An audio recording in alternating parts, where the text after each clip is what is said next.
Here are the nominees for Best Animated Feature Film. And the Oscar goes to Viva Latinoamérica, Coco! Oh my gosh, yes! Disney, the underdog, won. The impossible happened. Communism is defeated and democracy wins.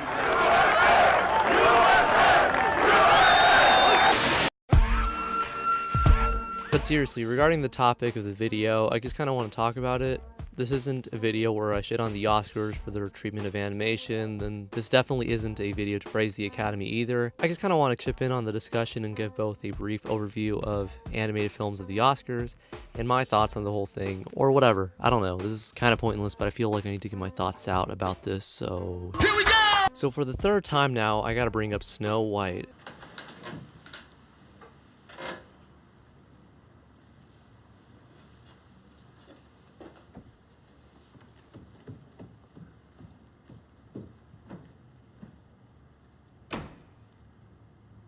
I won't dwell on it for much longer since I've already covered it in great detail, but I will say that it only got one nomination for Best Score and a year later an honorary Oscar for its significant screen innovation. This is despite the fact that it garnered huge praise from the industry. Many thought for sure it would get a Best Picture nomination. Anyway, it didn't get the nomination, and it wouldn't be until Beauty and the Beast in 1992 that an animated film will get a Best Picture nomination. Now remember how I mentioned that Snow White only got one nomination for its music? Well, for the next 50 plus years, that's all most animated films got nominated for, Best Score and Best Original Song. Now, the glaring exception to this would be Mary Poppins in 1968, which got nominated for 13 Academy Awards, including 4 of the big 5 like Best Picture, and Who Framed Roger Rabbit in 1989 with 6 nominations. But you also gotta keep in mind that these were live action animated hybrids, so I'm pretty sure the live action aspect favored them getting more nominations. Kinda like when you get pulled over by a cop and you think you're going to get shot, but it's okay because your white friend is driving. Back to Beauty and the Beast, it was the first full-length animated feature to get a Best Picture nomination, and it would be the last for a while until Up in Toy Story 3.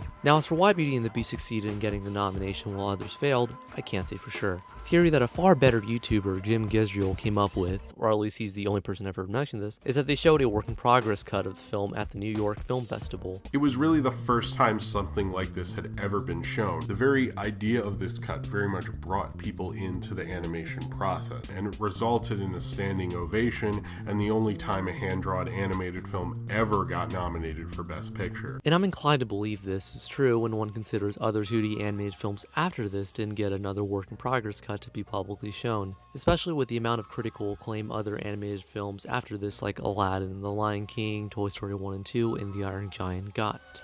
You stay. I go.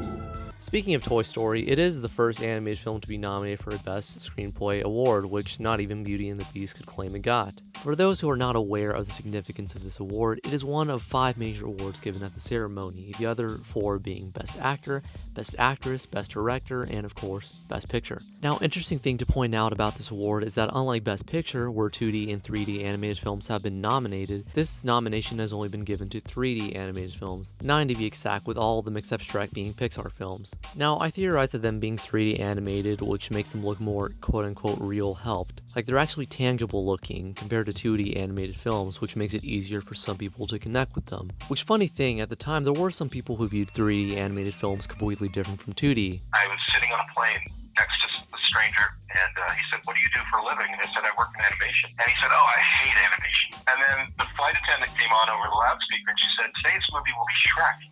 And he said, "Oh, that's a great movie." Like, he couldn't see the difference because at that time, 3D animation was so sort of new and fresh and convincing and more realistic that suddenly he didn't feel ashamed to watch that. So perhaps because of this, they were more drawn to the stories and dialogue presented on screen? I don't know. Again, this is just a theory of mine, so don't take it too seriously. Now let's discuss WALL-E. When the film came out, it was lauded with praise for not only its animation, but its relatively experimental format, themes, characters, and story. It appeared on a bunch of best of lists of the year, and to this day is still held in very high regard. And of course, it didn't get a Best Picture nomination, despite many critics at the time feeling it was for sure going to get the nomination. So it's no coincidence that getting snubbed for Best Picture, along with The Dark Knight, caused the Academy to increase their Best Picture category from 5 to 10 nominees, and in doing so gave way to Up and Toy Story 3 getting nominated in the following years. If any animated film had a chance of winning Best Picture, it was WALL-E, and it didn't happen, but you know what? That's okay. I've seen some videos go in on the Academy and their poor decision making when it comes to their selections, and I have heard from countless people online about how they don't respect the medium, such as the whole Lego movie snub debacle. And while I too have issues with them and their treatment of the medium, you gotta keep in mind that animation isn't the only medium that gets the shaft. Look at horror and sci-fi films, for example. And yeah, there is a definite bias towards Disney since they are by far the most well-known animation company, but it's not like they always win contrary to popular belief. I mean, the first winner of Best Animated Feature was a DreamWorks movie, and sure, one could argue that the inclusion of said category was meant to keep animated films out of the bigger categories, but if you look at the history, it seems to have done the opposite, because prior to 2002, there was only one animated film to get a Best Picture nomination and one for Best Screenplay, but post the creation of the award, we have gotten 2 Best Picture nominations and 8 Screenplay nominations, so maybe they're not so bad. Maybe we've simply misjudged them. Maybe, just maybe, we're the bad guys. We are the village idiots hunting down the innocent monster of Frankenstein. We are the ones who've sinned and turned our backs on Jesus Christ. We let Bill Murray down. We caused the stock market crash. We're the monsters.